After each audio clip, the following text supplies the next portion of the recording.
बाबा खोलू न अपन के बार कखन सो ठाढ़ भेल छी। बाबा खोलू न अपन के बार कखन सो ठाढ़ भेल छी।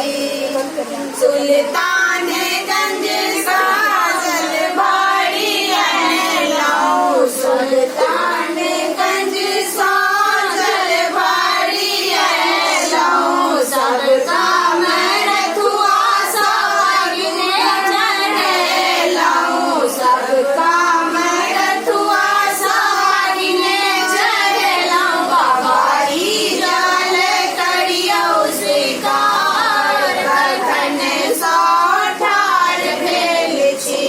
बाबा ई जल करियौ स्वीकार कखन सो ठाढ़ भेल छी।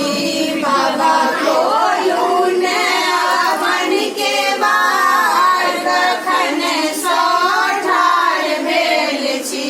मलिया बाड़ी सँ फूल लोढ़ी अनलहुँ, मलिया बाड़ी सँ फूल लोढ़ी अनलहुँ। बाबाजी काम रथुआ सागु चलौ, बाबा ई फूल करियौ स्वीकार कखन सो ठाढ़ भेल छी।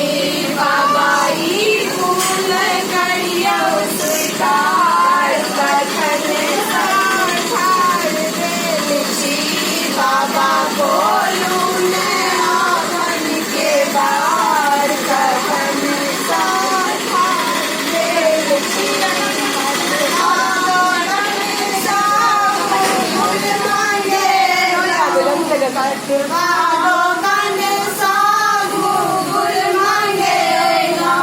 सब काम रथुआ सागिन चढ़े, बाबा ई फूल करियौ स्वीकार कखन सो ठाढ़ भेल छी।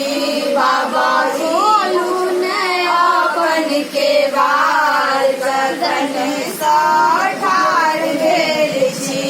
बाबा करुणावतारम संसार सारम भुजगेन्द्रहारम। बाबा ई मंत्र करियौ स्वीकार कखन सो ठाढ़ भेल छी। बाबा ई मंत्र करियौ स्वीकार कखन सो ठाढ़ भेल छी। बाबा खोलू न अपन के बार